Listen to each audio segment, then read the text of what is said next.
Assalamualaikum warahmatullahi wabarakatuh. Alhamdulillahirabbil alamin. Asyhadu an la ilaha illallah, asyhadu anna Muhammadar Rasulullah. Allahumma sholli ala Muhammadin wa ala alihi washabihi ajmain. Bersyukur pada Allah, pada kesempatan ini Bapak bisa menjumpai kalian.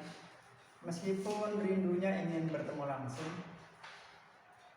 tapi kita manfaatkan kesempatan yang baik ini untuk tetap bisa saling bersapa, melihat wajah dengan jarak yang jauh. Dan yang paling penting, kita masih bisa memanfaatkan untuk belajar matematika. Kesempatan kali ini Bapak akan kembali mengulang sedikit tentang koordinat kartesius. Ini sebagai materi dasar. Bahasan kita di kelas 9 itu transformasi. Semua pembahasan transformasi akan menggunakan gambar di dalam kertas berpetak, terutama menggunakan sistem koordinat kartesius. Begitu, mari kita mengingat kembali tentang koordinat kartesius. Koordinat kartesius.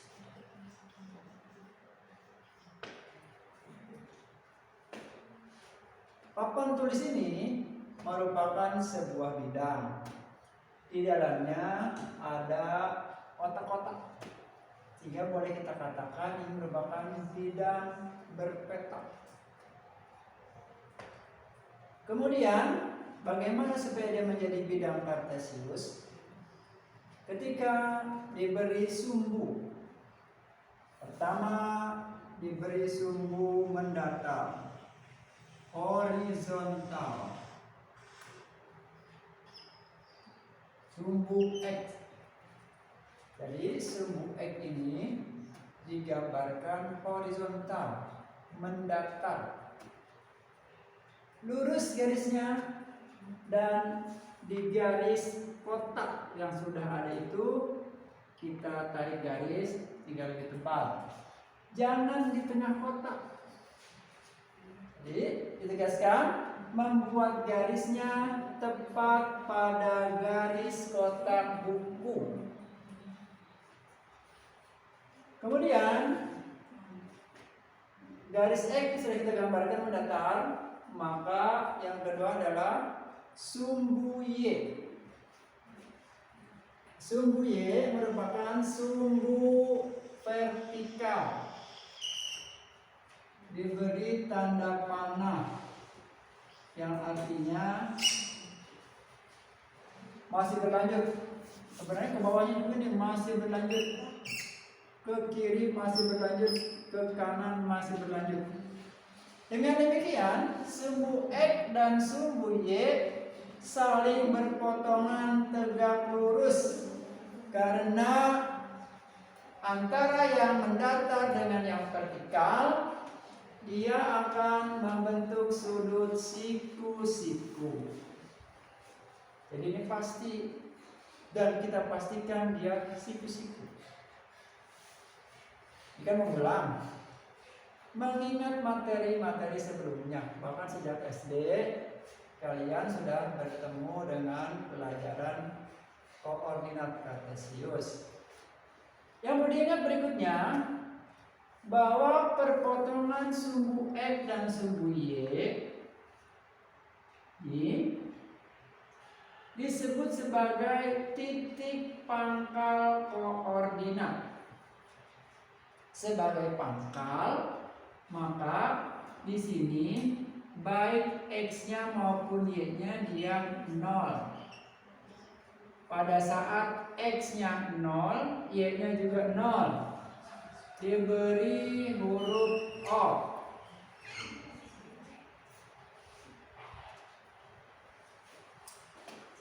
Kemudian untuk disepakati saja bagi kita tidak perlu lagi memberi angka-angka pada sumbu X dan sumbu Y. Sepakati saja bahwa pada sumbu-sumbu koordinat ini Dimulai dari titik pangkal ke kanan setiap langkah pada kotak dengan angka 1, 2, 3, 4, 5 dan seterusnya. Berarti dari pangkal ke kanan nilai sumbu X positif. Dari pangkal ke kiri untuk nilai sumbu X min 1, min 2, min 3, min 4, min 5 dan seterusnya. Jadi mudahnya pada sumbu X dari pangkal ke kanan bernilai positif, dari pangkal ke kiri bernilai negatif. Begitupun untuk sumbu Y dari pangkal 0,0 berarti Y-nya isi 0 ke atas 1, 2, 3, 4, 5 dan seterusnya. Kemudian yang ke bawah min 1, min 2, min 3, min 4, min 5 dan seterusnya. Pastikan kamu menggunakan buku berpetak, menggunakan penggaris, menggunakan pensil, menggambarkannya seperti ini supaya leluasa nanti menentukan titiknya. Gunakan tengah-tengah kertas berpetak. Diberi sumbu X, diberi sumbu Y. Dengan adanya sumbu X dan sumbu Y, sekarang sudah menjadi bidang kartesius. Jadi pada bidang kartesius ini berikutnya, semua titik yang berada di bidang kartesius dia akan memiliki koordinat. Dari mana koordinat itu? Ditentukan oleh satuan sumbu X dan satuan sumbu Y. Jadi perhatikan untuk menguatkan sebelum menggambar lengkap.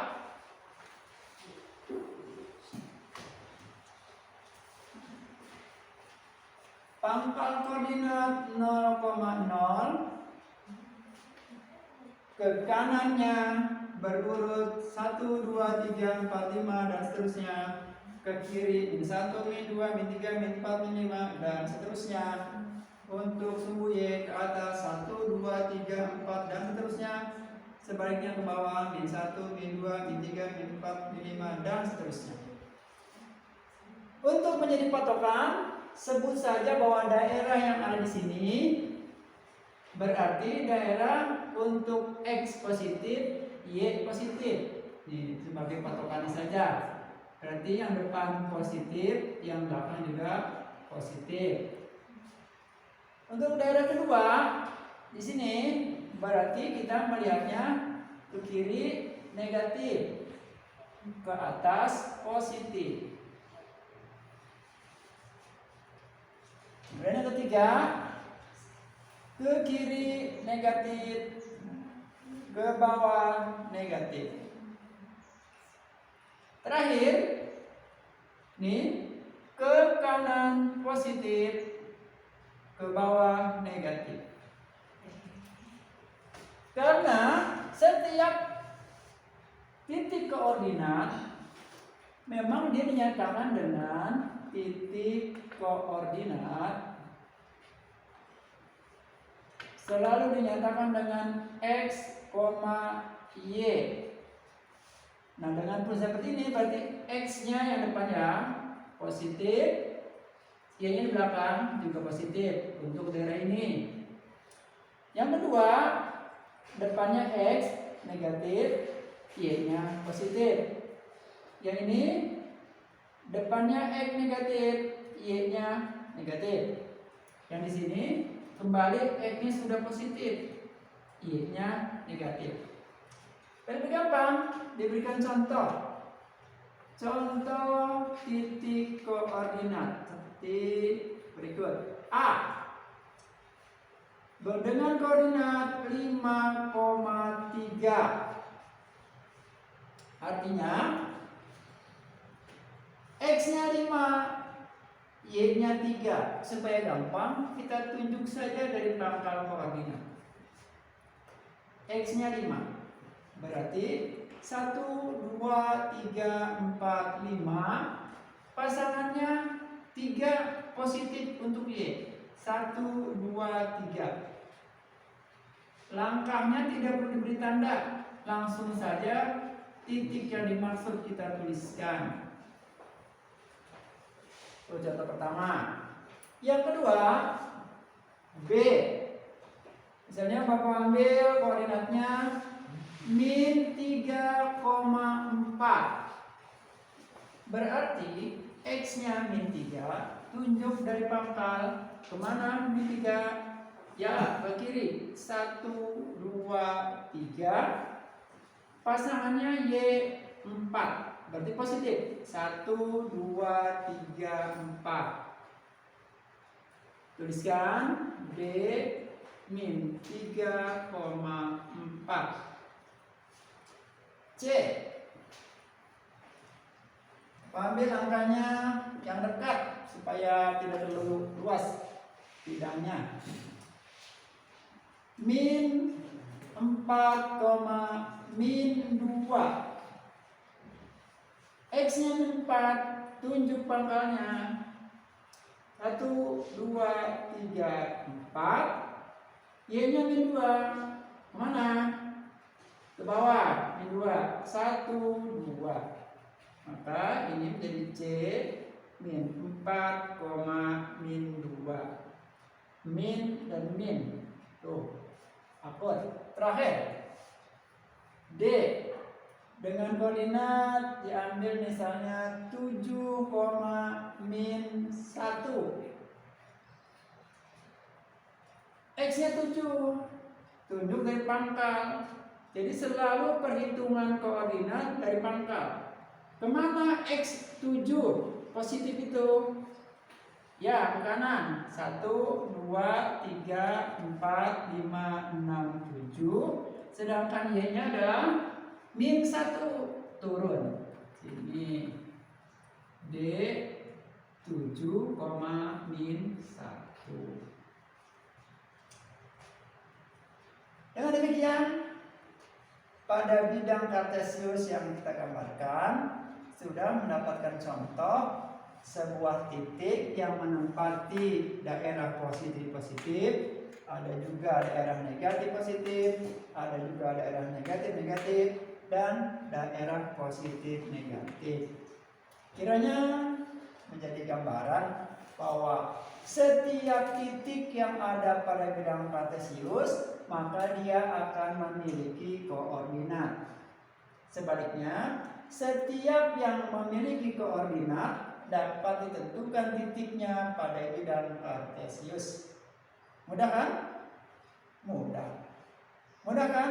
Mudah sekali. Terima kasih, selamat belajar. Nanti dipandu lewat kelas. Siapkan perlengkapannya dan selamat menikmati bermatematika ria.